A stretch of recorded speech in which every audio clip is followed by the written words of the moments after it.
नमस्कार, good morning, बहुत स्वागत है आप सभी का। आप देख रहे हैं इंडिया डेली और वर्ल्ड वॉर लेकर हूं मैं आपके साथ आशीष पांडे। स्विट्जरलैंड की शांत वादियों में पहली बैठक हुई है दर्शकों, और पहली बैठक से पहले ही जो पहली कहानी है वो पहेली बनकर उलझती हुई नजर आ रही है, क्योंकि तस्वीरें बहुत कुछ बयां कर रही हैं। वहां से जो वीडियोस निकलकर सामने आ रहे हैं दर्शकों, वो बता रहे हैं कि जो पहले दौर की वार्ता थी वो कितनी कामयाब हुई या नहीं हुई। यकीन मानिए, बेहद गर्म माहौल में विराम लगाने की कोशिश थी। सोचा था कि सब कुछ ठीक है, दुनिया जहां उम्मीदें लगा रखी थी, लेकिन हाथ लगा सिर्फ सन्नाटा। और पहले दौर की वार्ता फिलहाल के लिए खत्म हो गई। 60 दिन वाली जो कहानी मैं आपको बता रहा हूं, उसी के बीच की यह वार्ता है। फ्लाइट टेक ऑफ और लैंड करती है स्विट्जरलैंड। ईरानी कुछ जो है वो वहां पर पहुंचते हैं, ईरानी प्रतिनिधि पहुंचते हैं, अमेरिका की तरफ से जेडी वांस पहुंचते अपनी टीम के साथ। उधर से मुनीर और उनके आका वो भी पहुंचते हैं। तस्वीर निकलकर सामने आती है घनघोर बेइज्जती की, और वो बेइज्जती ऐसी है दर्शकों की जो सुपर पावर अपने आप को कहता है वो भी एकदम झुका हुआ नजर आ रहा है। पहले दौर की वार्ता तो खत्म हो गई, लेकिन नतीजा सिर्फ और सिर्फ शून्य निकला। कुछ भी नहीं, खाली। तनाव बढ़ रहा, भविष्य में युद्ध की आहट सुनाई दे रही। अब कहानी वही नहीं रुकती, क्योंकि कूटनीति की मेज पर जब शब्द टूटते ना दर्शकों, तो गोलियों की गूंज, मिसाइलों की गूंज शुरू होती है। स्विट्जरलैंड की विफल वार्ता के बाद अब हालात सीधे टकराव की तरफ बढ़ते नजर आ रहे हैं, और मोहरा बनता लेबनान नजर आ रहा है, जहां से नए मोर्चे की आहट तेज हो चुकी है। यानी मिडिल ईस्ट एक बार फिर बारूद के ढेर पर नजर आ रहा है। कभी भी हमला फिर से शुरू होगा, और लेबनान में तो इस तरह की तस्वीर आप देख ही रहे।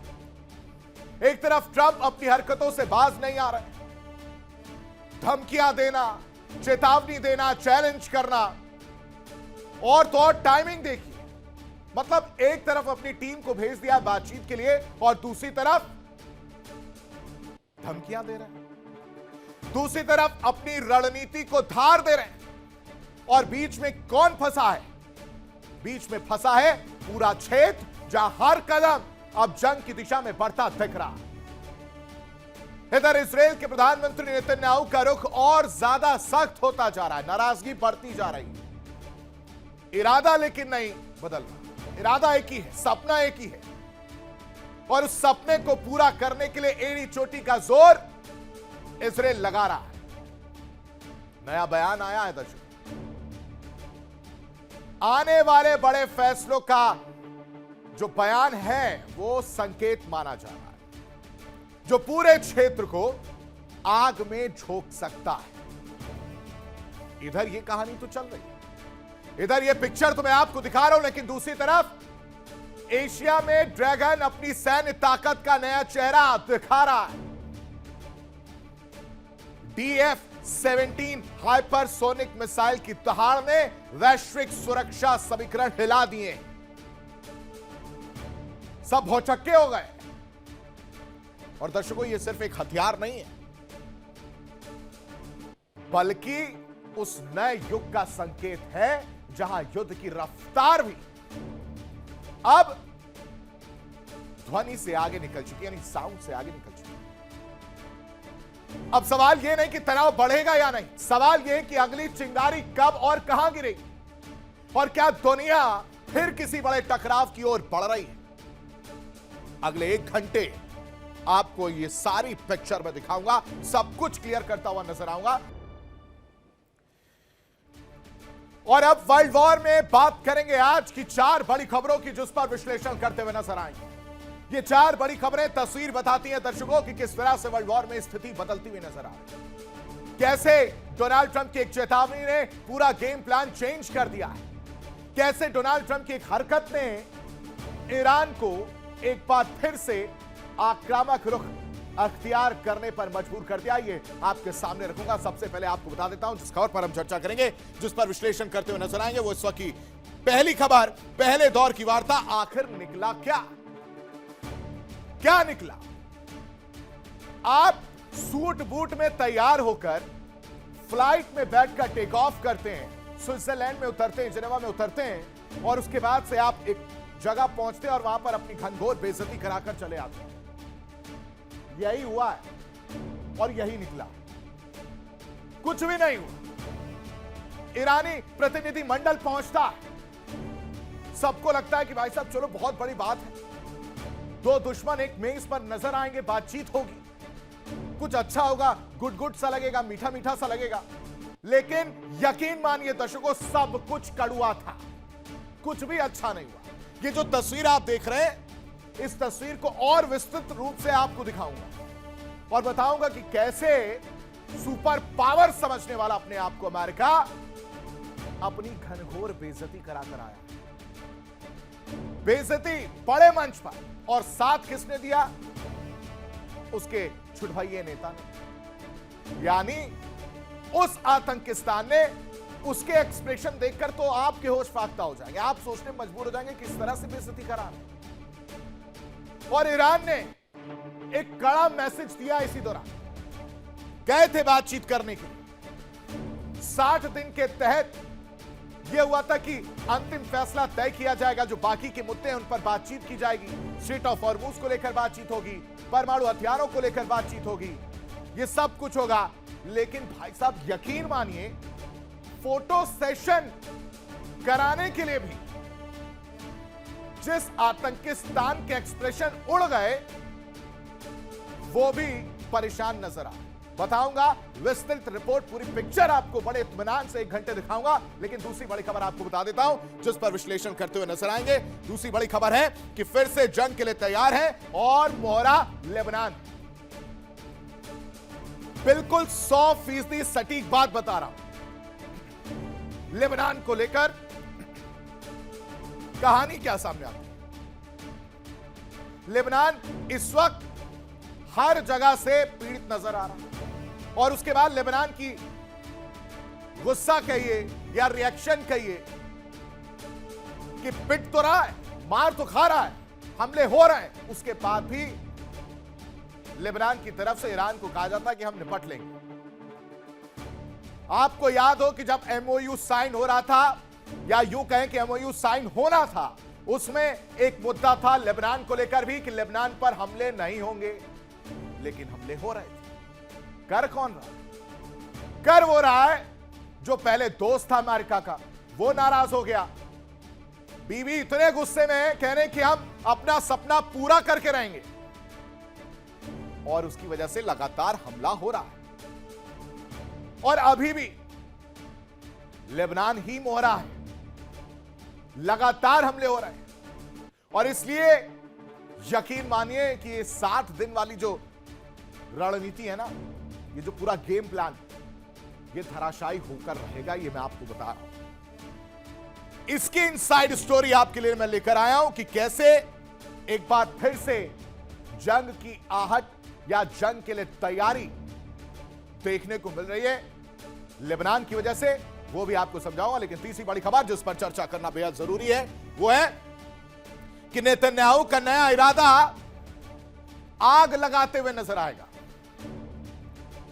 क्योंकि नेतन्याहू अपना सपना पूरा करने के लिए, यानी ग्रेटर इजराइल का सपना पूरा करने के लिए 3D वाला जो प्लान था अमेरिका का, उसको लात मार दिया। डील, डिप्लोमेसी, इन सबको साइड कर दिया है और कहा कि हमें कोई एमयू से लेना देना नहीं, हमें किसी समझौते से कुछ भी लेना देना नहीं, ये कहीं पर भी बैठकर बातचीत करे, हमारा एक ही सपना है ग्रेटर इजराइल का, वो सपना पूरा करके रहेंगे और तो और हिजबुल्लाह को खत्म करके रहेंगे। ये जो कसम खाई है ये पूरी करेंगे। और ये क्या कर रहा है? ये कर रहा है आग में घी डालने का काम। ये कर रहा है डोनाल्ड ट्रंप के 3D प्लान को चकनाचूर। कैसे, ये आपको बताऊंगा, लेकिन चौथी बड़ी खबर जिस पर चर्चा करेंगे, विश्लेषण करेंगे, वो आपके सामने रख देते हैं। चौथी बड़ी खबर है ड्रैगन के नए हथियार को लेकर DF-17 की दहाड़ से अमेरिका कांपा है। हाइपरसोनिक मिसाइल की तस्वीर निकलकर सामने आई। ताकत एक बार फिर से ड्रैगन ने दिखाई। माहौल ही ऐसा है, माहौल ही ऐसा है जिसमें ताकत दिखाने पर ड्रैगन एक कदम आगे चल रहा। अब ये DF-17 की क्या खासियत है, आखिर क्यों ड्रैगन को DF-17 वाली तस्वीर पूरे विश्व में दिखानी पड़ी, इसका भी विश्लेषण करेंगे, इसकी भी चर्चा करेंगे कि क्या है ये DF-17। आपके सामने पूरी पिक्चर अगले 1 घंटे में रखूंगा, लेकिन सबसे पहले नजर डाल लेते हैं आज की 4 बड़ी खबरों पर। फटाफट आपको बता देते हैं आज की जो 4 बड़ी खबरें हैं वो है कि इस वक्त सबसे पहले अमेरिका और ईरान वार्ता से जुड़ी है बड़ी खबर समझिए। दोनों देश कमेटी बनाने पर सहमत हुए। मॉनिटरिंग और विवाद समाधान ग्रुप का गठन किया जाएगा जो मॉनिटर करेगी, साथ ही साथ जो बाकी के मुद्दे हैं उन विवादों को सुलझाने में मदद करेगी, उसको लेकर कमेटी बनाने का फैसला किया गया है। और मुख्य वार्ताकार कमेटी को नियमित रिपोर्ट सौंपते हुए नजर आएंगे कि भाई साहब आज ये हुआ है, आज इन बातों पर सहमति बनी, और यही काम कमेटी का होगा कि इन सब चीजों को नोट डाउन करें। लेकिन दूसरी बड़ी खबर समझिए, ट्रंप की धमकी से बात बिगड़ चुकी है। बीच वार्ता में ईरान भड़क गया। ईरानी नेताओं ने हाई लेवल मीटिंग को समझिए दरकिनार कर ही दिया था पूरी तरह से, और इस वजह से कहा जा रहा है कि मिडिल ईस्ट में जंग के आसार एक बार फिर से तेज हो चुके हैं दर्शकों। और तो और ट्रंप से रिश्ते पर नेतन्याहू का भी बड़ा बयान सामने आया है। क्या कह रहे हैं वो समझिए। वो कह रहे हैं कि ना मैं हर बात मानता हूं ना वो मेरी मानते हैं, यानी मतभेद स्वाभाविक है, दोनों स्वतंत्र नेता हैं, ये नेतन्याहू कह रहे हैं। और कह रहे हैं कि हर फैसला एक दूसरे की इच्छा से नहीं चलता है। चौथी बड़ी खबर क्या है? चौथी बड़ी खबर है लेबनान मुद्दे पर नेतन्याहू की 2 टूक को लेकर कह रहे कि समझौता से कोई फर्क नहीं पड़ता, आप एक साथ एक मेज पर बैठिए, लेकिन हमें उससे कोई लेना देना नहीं है। इजराइल की ईरान समेत दुश्मन देशों को सीधी सीधी धमकी है कि दुश्मनों की सोच से पहले उस पर हमला करेंगे। ये इजराइल कह रहा है। इजराइल कह रहा है कि सभी दुश्मन देश सावधान, अभी आप सोच ही रहे होंगे, लेकिन उससे पहले हम हमला कर देंगे। ये बात कही जा रही है। ये 4 बड़ी खबरें समझिए, इनके मायने समझना बेहद जरूरी है। लेकिन इस बीच एक और बड़ी खबर स्विट्जरलैंड वार्ता पर, जिस पर लगातार नजर बनी हुई है। स्विट्जरलैंड वार्ता में तनाव बढ़ता हुआ नजर आया है। कतर के प्रधानमंत्री ने जेडी वेंस को पूरी तरह से इग्नोर किया है। वो तस्वीर भी मैं आपके सामने रखूंगा कि किस तरह से सुपर पावर की सुपर बेइज्जती हुई। कतर के प्रधानमंत्री पहुंचते हैं और देखिए आतंकिस्तान के प्रधानमंत्री को गले लगाते हैं, और फिर जेडी वेंस मुस्कुरा रहे हैं कि भाई साहब वो आएंगे और हमसे हाथ मिलाएंगे, लेकिन ऐसा होता ही नहीं। तस्वीरें आपको दिखा रहे, देखिए आपको, ये कतर के प्रधानमंत्री हैं, ये आते हैं और इस दौरान इनके एक्सप्रेशन देखिए। ये अमेरिका के उपराष्ट्रपति हैं, वाइस प्रेसिडेंट, मुस्कुरा रहे हैं, कह रहे, इनको लग रहा है कि वो आएंगे, इनसे गले मिलेंगे। भाई साहब हम तो सुपर पावर है, लेकिन सुपर पावर को भी कैसे कतर ने इग्नोर करके आतंकिस्तान को गले लगाया है, ये इनको पच नहीं रहा है। ये तो सोच रहे हैं ये तो इनको पालने पोसने का काम तो हम कर रहे हैं, और जिसको पाल पोस रहे हैं उसको गले लगा रहे हैं ये कतर वाले, हमें नहीं लगा। और ये एक्सप्रेशन आप अगर गौर से देखेंगे, ये इनके एक्सप्रेशन देखिए, मुस्कुरा रहे हैं इस उम्मीद में कि शायद इनकी मुस्कान की चमकान देखकर ये इनसे आ जाए। लेकिन भाई साहब इन्होंने समझिए इंटरनेशनल बेइज्जती किस तरह से होती है अमेरिका की, वो देखिए। शहबाज को गले लगा, फिर भी इनको लगा कि शायद आएंगे और अभी तक नजरें लगी हुई हैं और देखते जा रहे हैं एकटक। क्या रे इग्नोर क्यों कर रहे हो, मैं भी तो यहां खड़ा हूं, मुझसे भी तो मिलो। तो ये पूरी इग्नोरेंस की तस्वीर देखिए। अब दूसरी तस्वीर एक और, किस तरह से ये पूरी कहानी सामने आ रही है ये भी समझिए। हर एक पिक्चर के अलग मायने हैं दर्शकों, और ये बड़ा मैसेज देती है। इन मैसेज को समझने की कोशिश करते हैं, डिकोड करने की कोशिश करते हैं। देखिए जेडी वांस जो है आपको नजर आ रहा है, टेंशन में है, एक्सप्रेशन से जो आप साफ देख पा रहे हो। नजर कहां है? नजर है इनकी तरफ कि अरे ये तो ईरानी प्रतिनिधि मंडल आया, अराक्ची साहब आए और इनसे मुलाकात करते हैं। फिर फोटो वाली बात होती है। एक बार फिर से पीछे यार इसको आप विजुअल जरा चलाइएगा, वो मैं एक बार फिर से शुरुआत से बताना चाह रहा हूं। ये जो तस्वीर आप देख रहे हैं गले लगने के बाद, इसकी दूसरी एक और तस्वीर है जिसमें ईरानी प्रतिनिधि मंडल एंटर करता है। अराक्ची साहब नजर आ रहे होते हैं और अराक्ची साहब सीधे जाते हैं किसके पास? शहबाज और मुनीर के पास। शहबाज के पास जाते हैं, हाथ मिलाते हैं और देखिए ये इस तस्वीर की मैं बात कर, हाथ मिलाने के बाद गले मिलते हैं और गले मिलते ही सोचिए क्या कह रहे हैं। इसको अगर पॉज हो पाए तो रोकिएगा। गले मिलते ही ये कह रहे हैं कि जो प्रेसिडेंट ने किया है, ये धमकी दी है, ये बहुत गलत बात है और मैं नहीं जाऊंगा, अब मैं बातचीत नहीं करूंगा। किस धमकी की बात हो रही है? जो डोनाल्ड ट्रंप ने कहा कि जो आपके प्रॉक्सी हैं उनको फंडिंग देना बंद करो, और ये बात कहनी थी कि ये रिएक्शन निकलकर सामने आया दर्शकों, और इसकी वजह से ये पूरी कहानी, ये पिक्चर बदलती हुई नजर आ गई। यानी 80 मिनट की बातचीत और फिर वॉकआउट कर दिया गया। अब इससे ज्यादा और क्या बेइज्जती होगी? पाकिस्तान शहबाज के एक्सप्रेशन बता रहे थे कि जैसे कोई बिल्डर हो, उसकी कट मनी मार ली गई और उसके बाद से उनका वो एक्सप्रेशन निकलकर सामने आ रहा है कि 3% की बात होती वो भी चला गया। ये हाल है पाकिस्तान का। स्विट्जरलैंड में अमेरिका और ईरान आमने सामने थे, लेकिन लेबनान का संकट, ट्रंप की धमकी और इजराइल की कार्रवाई ने माहौल ऐसा बिगाड़ा कि पहले ही दौर की वार्ता पर विराम लग गया, फुल स्टॉप लग गया। सवाल यह है कि क्या मिडिल ईस्ट में शांति की उम्मीद फिर से टूटने वाली है? क्योंकि पिक्चरें बहुत कुछ बयां करती है दर्शकों। पहले दौर की बातचीत पर विराम क्यों लगाए वो समझिए। लेबनान संकट पर अमेरिका ईरान उलझे हुए नजर आ रहे हैं। सीज़फायर पर तीखी नोकझोंक देखने को मिल रही है क्योंकि लगातार इजराइल हमला कर रहा है लेबनान पर। ट्रंप की धमकी के बाद ईरान का वॉकआउट भी देखने को मिला है, वो जो मैंने आपको तस्वीर दिखाई, और उसके बाद से किसी तरह से मान मुनव्वल किया जाता है, फिर होता है कि ठीक है ध्यान रखा जाएगा, और बाद में बातचीत जारी रखने पर सहमति किसी तरह से बनती है। लेकिन इन सब के बीच Iran clear and cut message दे देता है, दो टूक कहता है। क्या कहता है वो समझिए। कह रहा है कि पहले समझौते की शर्तों को लागू करें। अमेरिका लेबनान में इजरायली कार्रवाई पर रोक लगाए। सीज़फायर लागू करने में अमेरिका पूरी तरह से फेल नजर आ रहा, और सवाल उठाया ईरान ने कि लेबनान पर समझौते के बाद भी लगातार हमले क्यों हो रहे हैं?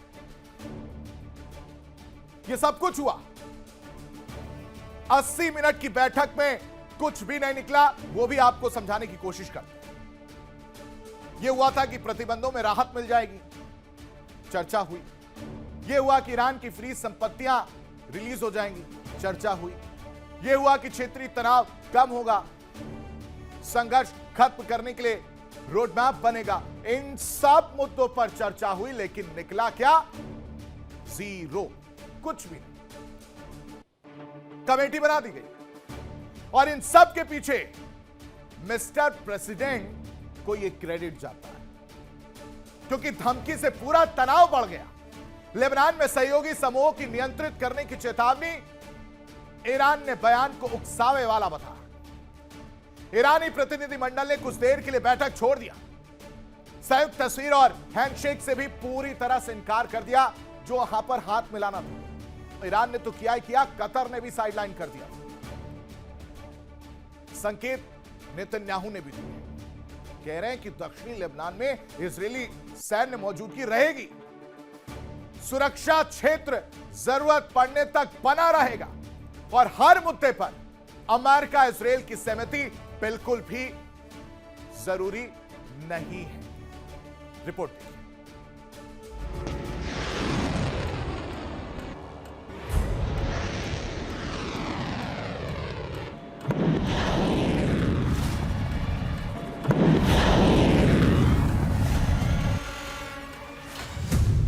अस्सी मिनट की बैठक, फिर वॉकआउट।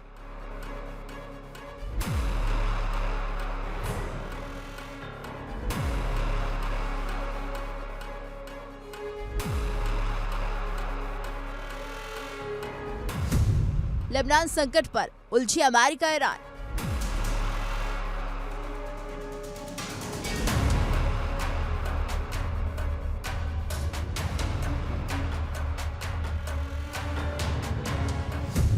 पहले दौर की बातचीत पर लगा विराम।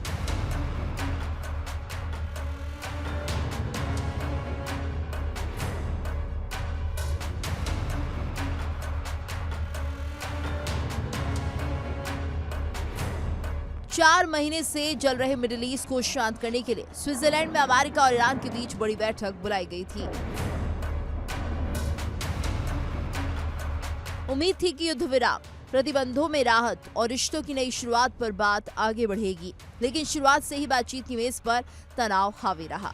ईरान ने बैठक से पहले ही साफ कर दिया कि आगे की बातचीत इस पर निर्भर करेगी कि अमेरिका समझौते की शर्तों को जमीन पर कितना लागू करता है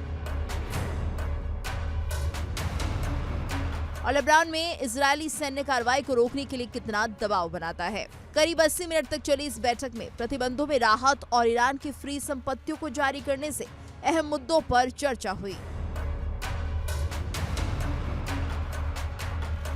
करीब 80 मिनट तक चली इस बैठक में प्रतिबंधों में राहत और ईरान की फ्री संपत्तियों को जारी करने जैसे अहम मुद्दों पर चर्चा हुई। लेकिन तभी अमेरिकी राष्ट्रपति डोनाल्ड ट्रंप का एक सोशल मीडिया पोस्ट पूरी वार्ता पर भारी पड़ गया। ट्रंप ने ईरान को चेतावनी देते हुए कहा कि वो लेबनान में अपने सहयोगी समूहों को नियंत्रित करे। ये बयान तेहरान को इतना नागवार गुजरा कि ईरानी प्रतिनिधिमंडल कुछ देर के लिए बैठक छोड़कर बाहर चला गया, यानी बातचीत के बीच ही वॉकआउट हो गया। हालांकि कुछ देर के बाद ईरानी प्रतिनिधि वापस लौटे, लेकिन उनका गुस्सा साफ दिखाई दिया। संसद अध्यक्ष मोहम्मद बागेर गालिबाफ ने दो टूक कहा कि अमेरिका को अपने बयानों में सावधानी बरतनी होगी और ईरान की सेना किसी भी परिस्थिति का जवाब देने के लिए तैयार है। दूसरी तरफ अमेरिका ने इस घटनाक्रम को सामान्य बताने की कोशिश की। उपराष्ट्रपति जेडी वेंस ने कहा कि कठिन कूटनीतिक वार्ताओं में ऐसे उतार चढ़ाव आते रहते हैं और बातचीत का सिलसिला जारी रहना चाहिए। लेकिन इस तनाव का असर सिर्फ बातचीत तक सीमित नहीं रहा। ईरान ने प्रस्तावित प्रतीकात्मक हैंडशेक और संयुक्त तस्वीर तक से इनकार कर दिया, यानी दोनों देशों के बीच अविश्वास की खाई अभी भी गहरी है। इस बीच इजरायली प्रधानमंत्री बेंजामिन नेतन्याहू ने भी साफ कर दिया कि दक्षिणी लेबनान में इजरायली सैन्य मौजूदगी फिलहाल खत्म नहीं होगी।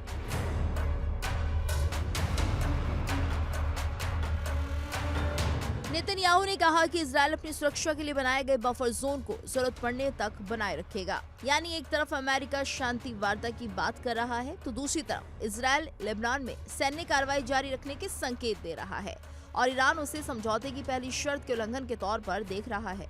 इस गतिरोध का असर दुनिया के बाजारों पर भी दिखने लगा है। जैसे ही वार्ता में तनाव की खबर बाहर आई, कच्चे तेल की कीमतों में उछाल आ गया। अब सबसे बड़ा सवाल यही है कि स्विट्जरलैंड की वार्ता सिर्फ एक और असफल कोशिश बनकर रह जाएगी।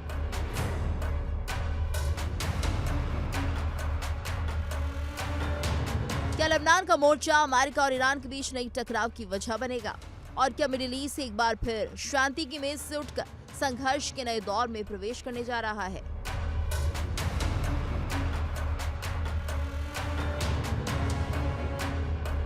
कुछ ही मिनट की बातचीत, बीच में वॉकआउट, ट्रंप की धमकी, लेबनान पर टकराव और तेल की कीमतों में उछाल। साफ है कि मिडिल ईस्ट में शांति की राह अभी भी बारूद के ढेर से होकर गुजर रही है। Bureau report, India daily.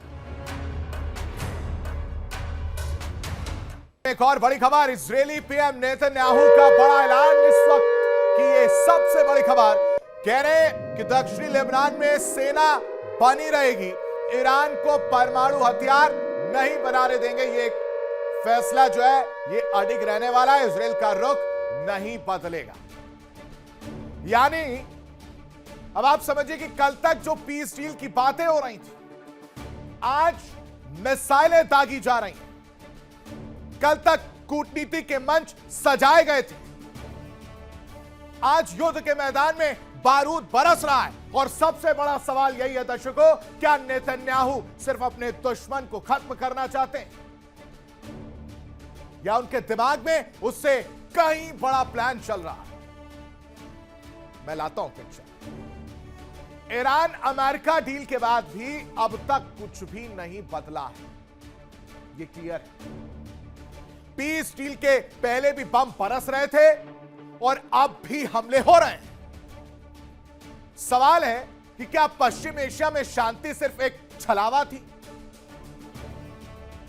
क्या नेतन्याहू सिर्फ सुरक्षा की लड़ाई लड़ रहे हैं या फिर पश्चिम एशिया का भूगोल बदलने की एक बड़ी रणनीति पर काम हो रहा है? ये 3 पॉइंट्स हैं, अलग अलग तरीके से समझिए। क्योंकि पिछले काफी समय से डोनाल्ड ट्रंप का जो 3D प्लान मैंने आपको बताया था थोड़ी देर पहले, यानी डिफेंस, डिप्लोमेसी और डील, इस पर वो काम कर रहे थे। लेकिन अब ऐसा लग रहा है कि नेतन्याहू ने ट्रंप के 3D को फेल कर दिया। क्योंकि जब डिफेंस जारी है, डिप्लोमेसी चल रही है और तो और डील भी हो चुकी है, तो फिर गोलीबारी क्यों नहीं रुक रही? हमले क्यों हो रहे हैं? और कहीं ऐसा तो नहीं दर्शकों कि नेतन्याहू ने अपने ग्रेटर इजराइल के सपने को साकार करने के लिए कसम खा ली? डिफेंस, डिप्लोमेसी और डील की कहानी समझिए। ईरान यूएस के बीच पीस डील हुई, यह आपको पता है, और ऐसा लगा कि सब ठीक है। दुनिया ने राहत की सांस ली कि चलिए कुछ लंबे समय बाद ही सही, लेकिन बुद्धि आई। लेकिन फिर देखिए, अभी एमओयू साइन हुए करीब करीब 36 से 40 घंटे का वक्त बीतता है और उसके बाद से पश्चिम एशिया दहल जाता। दक्षिण लेबनान पर इजरायली हमले तेज हो जाते हैं। तो भाई साहब, पीस डील के बाद भी आखिर बम क्यों बरसा रहे? दक्षिण लेबनान पर बड़े हमले क्यों हो रहे? और तो और इजराइल अडिग है, कह रहा है कि अभी भी हमले नहीं रुकेंगे, हमले रहेंगे जारी। और इस बात से ईरान भड़क गया है और फिर पूरी कहानी कहां आके टिक गई, वो आ गई स्टेट ऑफ हॉर्मुज पर। क्योंकि ईरान समझ चुका हॉर्मुज से नस दबाओ, सबकी धड़कनें तेज हो जाएंगी। और इसी वजह से दर्शकों, जंग की आशंका एक बार फिर से गहराती हुई नजर आ रही है। अब आप समझिए कि इजरायली मंत्री का विवादित बयान क्या है। विवादित वर्ड इसलिए यूज कर रहा हूं क्योंकि लेबनान के पीछे पड़ चुके एमओयू साइन होने के बाद कह रहे हैं कि पूरे लेबनान को जला देना चाहिए। हजारों लेबनानी माओ के आंसू बहने चाहिए, यह कहा जा रहा है। और उसके बाद से ईरान का पलटवार सामने आता और कहता है कि इजरायली सरकार मानवता के लिए खतरा है। तेल अवीव मौत का जुनून पाल रहा है और यह सबसे बड़ी समस्या है। अगर इसका समाधान नहीं किया गया तो यह लड़ाई और ज्यादा पनपती हुई नजर आएगी। कैसे, वो इस रिपोर्ट में देखिए।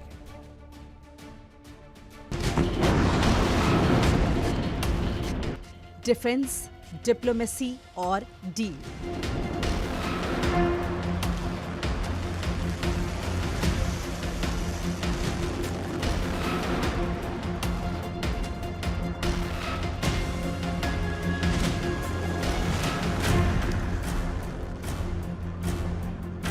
फिर भी जंग जारी।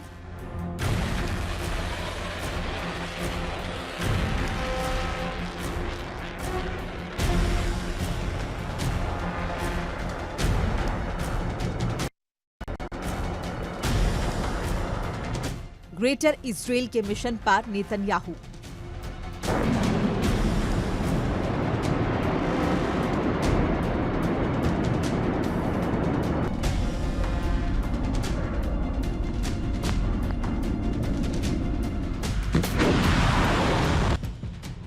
ईरान अमेरिका के बीच 40 दिनों तक चले भीषण युद्ध के बाद एक पीस डील हुई, लेकिन उसके अगले कुछ ही घंटों में इजरायल ने उस डील पर पानी फेर दिया।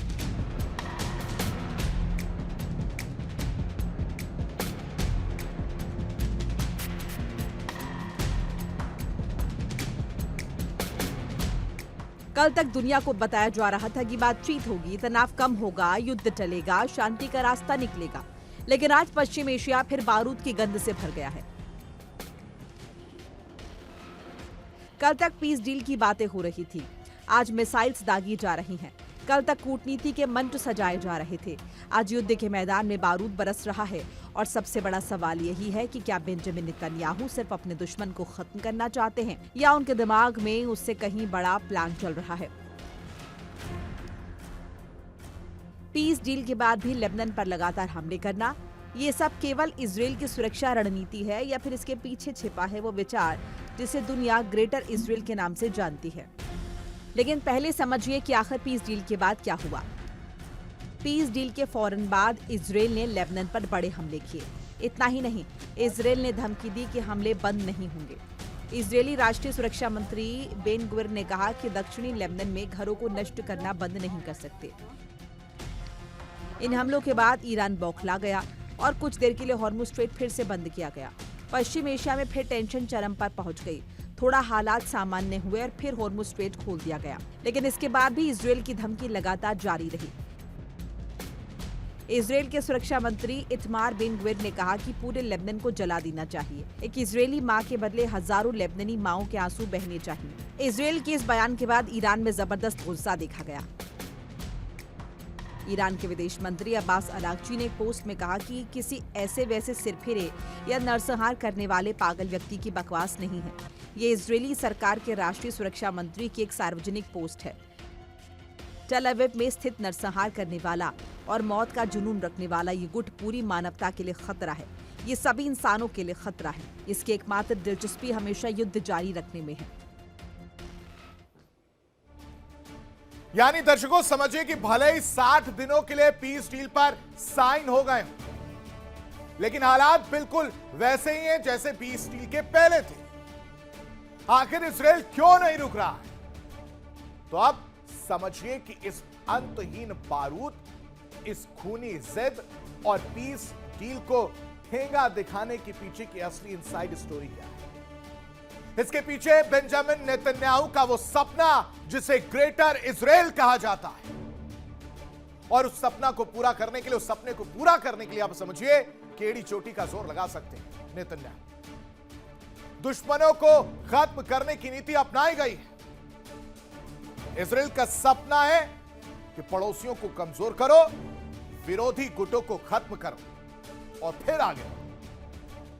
यानी क्षेत्रीय ताकत का विस्तार और उत्तर दिशा में प्रभाव बढ़ाना है। यानी रास्ते की सबसे बड़ी बाधा क्या है वो भी समझिए। ईरान का एक्सेस ऑफ रेजिस्टेंस वो भी नजर आ रहा है।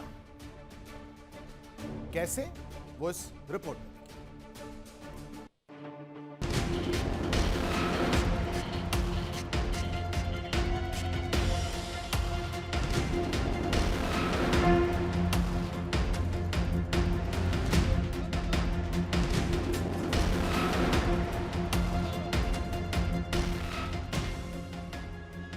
दुनिया सोच रही है कि नेतन्याहू घिर गए हैं। उनके दोस्त डोनाल्ड ट्रंप भी उनसे नाराज हैं, लेकिन नेतन्याहू को इसकी परवाह नहीं।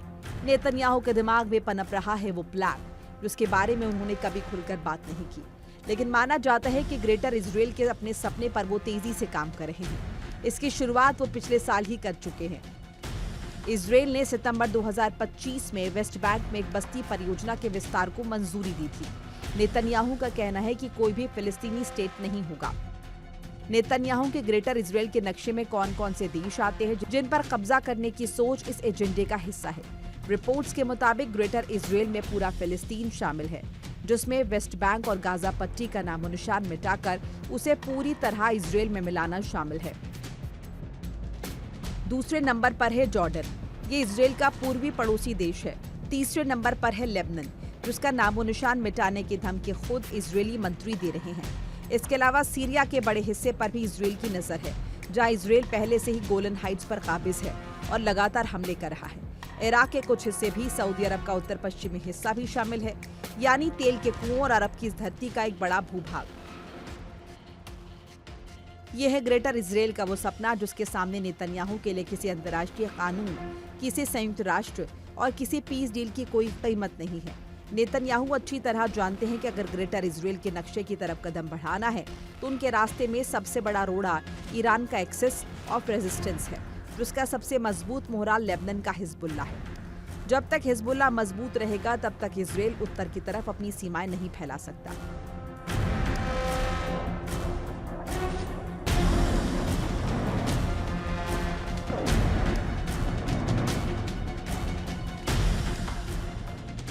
पीस डील के नाम पर ईरान को शांत रखना और लेबनान पर हमले करना रणनीतिक कदम हो सकता है।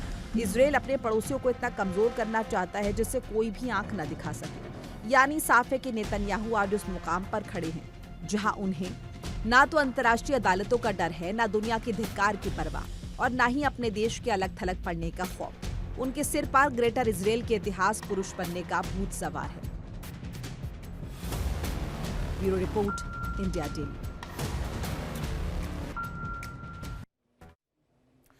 और ड्रैगन ने किस तरह से अपनी रफ्तार दिखाई है वो समझिए। चीन ने दुनिया को अपनी सबसे खतरनाक हाइपरसोनिक मिसाइल DF-17 की ताकत दिखा दी है दर्शकों, क्योंकि ड्रैगन के नया हथियार अमेरिका को परेशान करने वाला है। इसका वीडियो लॉन्च किया जो मेरे पीछे आप देख पा रहे हैं। पहली बार सीसीटीवी ने पूरा फुटेज लाइव लॉन्च दिखाया गया है। गोबी रेगिस्तान में मल्टी सर्विस सैन्य अभ्यास किया गया। DF-17 हाइपरसोनिक ग्लाइड व्हीकल ले जाने में सक्षम है, मैक 5 से अधिक रफ्तार से हमला कर सकता है और दुश्मन के लिए इंटरसेप्ट करना बेहद मुश्किल है। और क्या खासियत है वो आप इस रिपोर्ट में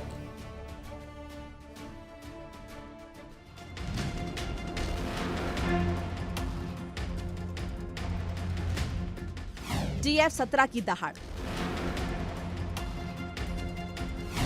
चीन ने बढ़ाया दबदबा।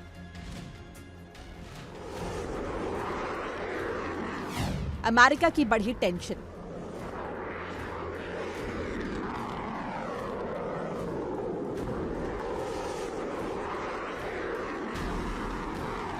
गोबी रेगिस्तान से उठी आग की लपटों ने दुनिया की टेंशन बढ़ा दी है। चीन के सरकारी चैनल सीसीटीवी ने पहली दफा DF-17 हाइपरसोनिक मिसाइल के लॉन्च का वीडियो जारी किया है। वीडियो में रोड मोबाइल लॉन्चर की तैयारी, मिसाइल के वर्टिकल लॉन्च को दिखाया गया है।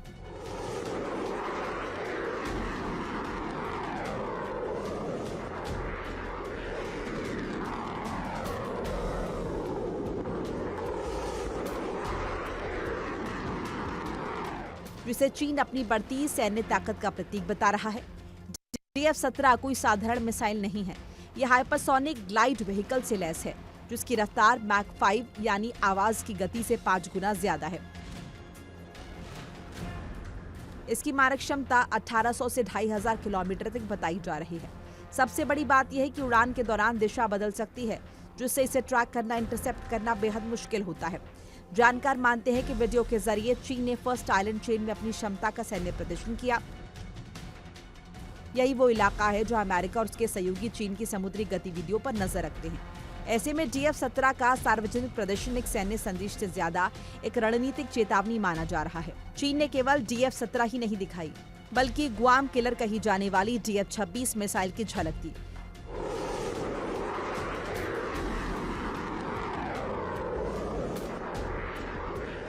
इसके साथ रॉकेट फोर्स की युद्धक तैयारियां, इलेक्ट्रोमैग्नेटिक इंटरफेरेंस और high intensity multi service drill का प्रदर्शन किया।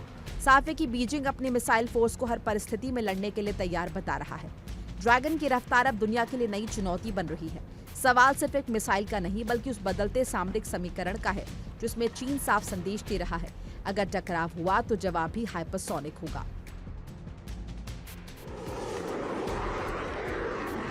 Bureau report, India daily.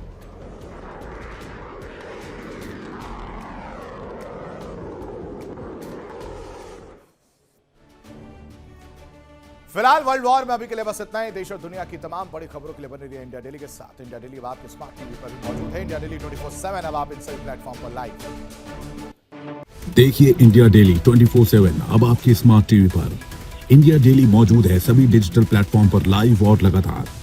India daily 24/7 हर दिन राष्ट्र को समर्पित।